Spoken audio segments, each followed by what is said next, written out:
सबसे ज्यादा पत्नियां अगर किसी की थी, सबसे ज्यादा, नोट करो, किसी भी हिंदू भाई को पूरी परमिशन है, अगर मैं गलत बोल रहा हूं तो केस करके देख ले मेरे। सबसे ज्यादा पत्नियां अगर किसी की थी तो कृष्ण जी की थी, 16,108।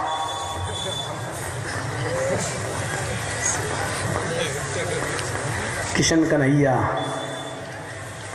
चारों तरफ गोपियां, बीच में कन्हैया। सुने हो ना? इतने कहना तो नहीं चाहिए, लेकिन वो बेचारा मर गया, अब क्या बोलूं उसको, बाल ठाकुरे। सबसे पहले उसी ने कहा था और मैंने उसी को जवाब दिया था। तो 16,000 रखने वाला कौन हुआ? और मेरे नबी तो वो थे कि 11-12 बीवियां अगर थी भी तो आपकी सिर्फ एक ही पत्नी कुंवारी थी, बस आयशा। इसके अलावा आपकी जितनी भी बीवियां थीं, एक भी कुंवारी नहीं थी, या तो तलाक शुदा थी या मुतल्लका थी या बेवा थी, यानी जिसको तलाक दे दी गई हो या जिसका शौहर इंतकाल कर गया हो। हजरत खदीजा जो पहली बीवी थी,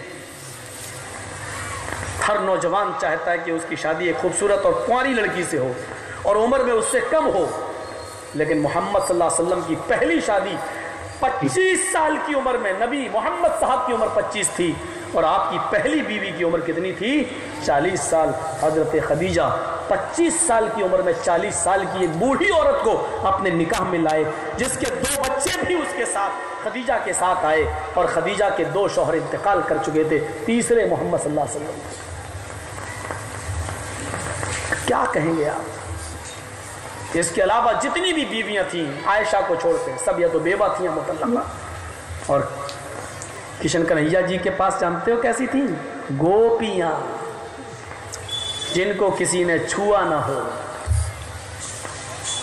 एक बार ये सारी 16,108 गोपियां गंगा में नहा रही थीं, अपने कपड़े उतार कर नदी के किनारे रख दिए थे। कृष्ण जी आए और सारी गोपियों के कपड़े उठाकर एक बरगद के पेड़ पे चढ़ गए और वहां से बांसुरी बजाने लगे। बांसुरी में बड़ा जादू था कृष्ण जी की। पपिया बजाने लगे, बांसुरी बजाने लगे। लड़कियों ने जो गंगा में नदी में नहा रही थी कहने लगी, चलो कृष्ण जी आ गए हैं, उनकी बांसुरी सुनते हैं, चलें। जब बाहर निकलती हैं तो देखा कपड़े गायब। कृष्ण जी की तरफ देखती हैं, कहती हैं, कृष्ण जी कपड़े तो आपके पास हैं मेरे। कृष्ण जी बोले, मेरे ही तो पास हैं, किसी और के पास तो नहीं है, आओ और ले जाओ। आपकी किताब महाभारत कहती है, अगर ये शब्द आपकी किताब में आज भी मौजूद ना हो तो मेरी गर्दन काट दो, अफजल गुरु की तरह फांसी के फंदे पे लटका दो, अजमल कस्साब की तरह तख्ते तार पे लटका दो। लड़कियों ने मारे शर्म के एक हाथ अपने पिस्तानों पर रख लिया और दूसरा हाथ अपनी शर्मगाह पर ऐसे रख लिया और चलने लगी। कृष्ण जी के पास के कपड़े ले आए। बरगद के पेड़ पे चढ़े हुए कृष्ण कन्हैया जी क्या बोलते हैं, हाय गोपियों, दोनों हाथ छोड़ दो, नीचे लटका दो।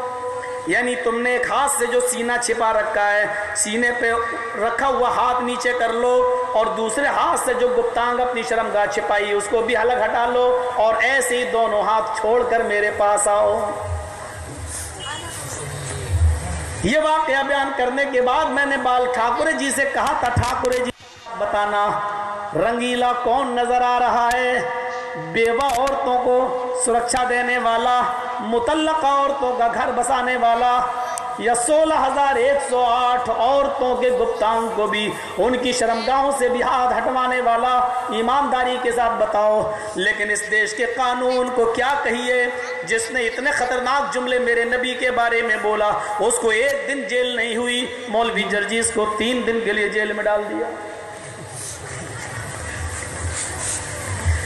हम आह भी करते हैं तो हो जाते हैं बदनाम और तुम कत्ल भी करते हो तो चर्चा नहीं होता।